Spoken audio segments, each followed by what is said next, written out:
ಕಲ್ಯಾಣದ ಚಾಲುಕ್ಯರು ನಿರ್ಮಿಸಿದ ಈ ಒಂದು ಶಿವಲಿಂಗ ಸ್ಪರ್ಶ ಶಿವಲಿಂಗ. ಪ್ರಪಂಚದಲ್ಲೇ ಎಲ್ಲಿಯೂ ಕಾಣದ ಈ ಸ್ಪರ್ಶ ಶಿವಲಿಂಗವನ್ನು ಸ್ಪರ್ಶ ಮಾಡುವುದರಿಂದ ಮತ್ತು ನೋಡುವುದರಿಂದ ನಮ್ಮೆಲ್ಲ ಪಾಪಗಳು ಕಳೆದು ಹೋಗುತ್ತವೆ. ಈ ಒಂದು ಸ್ಪರ್ಶ ಶಿವಲಿಂಗವನ್ನು ದರ್ಶನ ಮಾತ್ರದಿಂದಲೇ ನೀವೆಲ್ಲರೂ ಪುನೀತರಾಗುತ್ತೀರಿ. ಅಂತಹ ಒಂದು ದೇವಸ್ಥಾನದ ಒಂದು ವಿಶೇಷ ಮಾಹಿತಿ ನಿಮಗಾಗಿ. ಭಾರತದ ಅತ್ಯಂತ ಸುಂದರ ದೇವಸ್ಥಾನಗಳ ಸಾಲಿನಲ್ಲಿ ನಿಲ್ಲುವ ಈ ಒಂದು ದೇವಸ್ಥಾನವನ್ನು ಕಲ್ಯಾಣದ ಚಾಲುಕ್ಯರು ನಿರ್ಮಿಸಿದ್ದಾರೆ.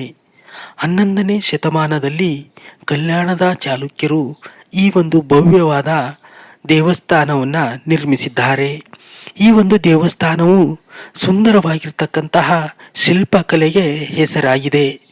ಹಾಗೆ ಕೂಡ ಇದು ಶಕ್ತಿಶಾಲಿಯಾಗಿರ್ತಕ್ಕಂತಹ ಒಂದು ದೇವಸ್ಥಾನವಾಗಿದೆ.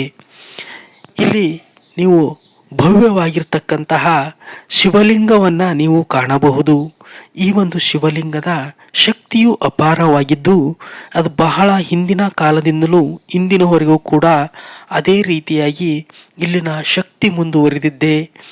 ಈ ಒಂದು ದೇವಸ್ಥಾನ ಸುಂದರವಾಗಿದೆ.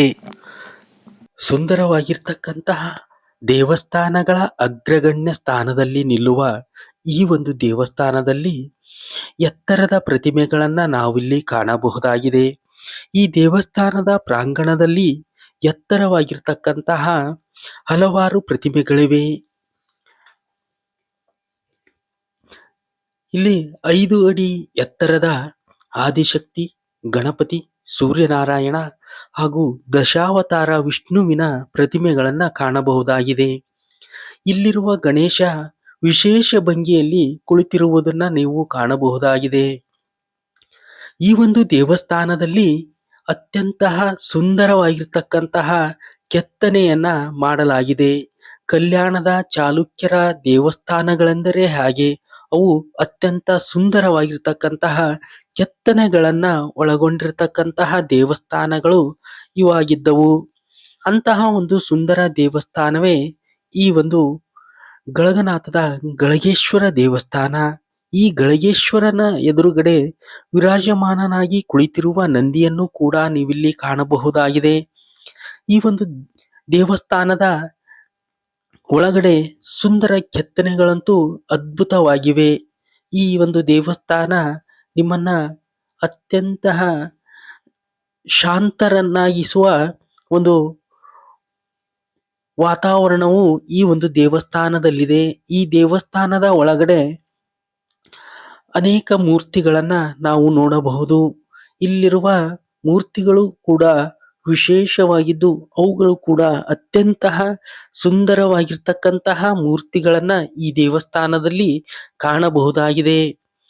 ಈ ಒಂದು ದೇವಸ್ಥಾನದಲ್ಲಿ ಶಿವನ ಮೂರ್ತಿಯು ಕೂಡ ಅತ್ಯಂತ ಸುಂದರವಾಗಿದೆ.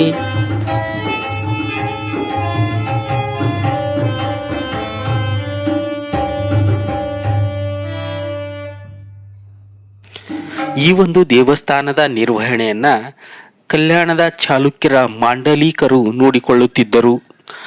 ಅವರು ನೋಡಿಕೊಳ್ಳಲು ಈ ಒಂದು ದೇವಸ್ಥಾನದ ನಿರ್ವಹಣೆಗಾಗಿ ಪಲ್ಗುಣಿ ಎಂಬ ಗ್ರಾಮವನ್ನು ದತ್ತಿಯಾಗಿ ಈ ಒಂದು ದೇವಸ್ಥಾನದ ನಿರ್ವಹಣೆಗಾಗಿ ಕಲ್ಯಾಣದ ಚಾಲುಕ್ಯರು ನೀಡಿದ್ದರು.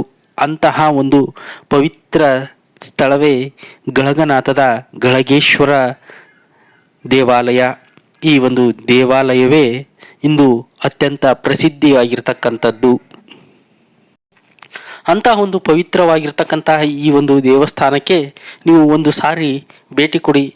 ಈ ಒಂದು ತುಂಗಭದ್ರಾ ನದಿಯ ತಟದಲ್ಲಿ ನೆಲೆಸಿರುವ ಸ್ಪರ್ಶ ಶಿವಲಿಂಗವನ್ನು, ಈ ಗಳಗೇಶ್ವರ ಸ್ವಾಮಿಯನ್ನು ಒಂದು ಸಾರಿ ದರ್ಶನ ಮಾಡಿಕೊಂಡು ಬನ್ನಿ, ಪುನೀತರಾಗಿ ಎಂದು ನಾವು ನಮ್ಮ ಚಾನೆಲ್ನಲ್ಲಿ ಈ ಒಂದು ವಿಶೇಷವಾಗಿರ್ತಕ್ಕಂತಹ ಪುರಾತನವಾಗಿರ್ತಕ್ಕಂತಹ ಶಿವ ದೇವಸ್ಥಾನವಾದ ಮಾಹಿತಿಯನ್ನು ನಿಮ್ಮ ಮುಂದೆ ಇಟ್ಟಿದ್ದೇವೆ.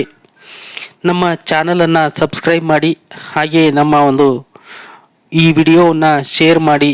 ಬಹಳಷ್ಟು ಜನರಿಗೆ ಇಂತಹ ಒಂದು ದೇವಸ್ಥಾನವನ್ನು ನೋಡುವ ಭಾಗ್ಯ ಸಿಗಲಿ, ಮತ್ತು ಇಲ್ಲಿ ನೆಲೆಸಿರುವ ಆ ಶಿವನ ಒಂದು ದರ್ಶನ ದೊರೆಯುವಂತಾಗಲಿ. ಇದು ಸ್ಪರ್ಶಲಿಂಗನ ದರ್ಶನ ಎಲ್ಲರಿಗೂ ಕೂಡ ದೊರೆಯುವಂತಾಗಲಿ.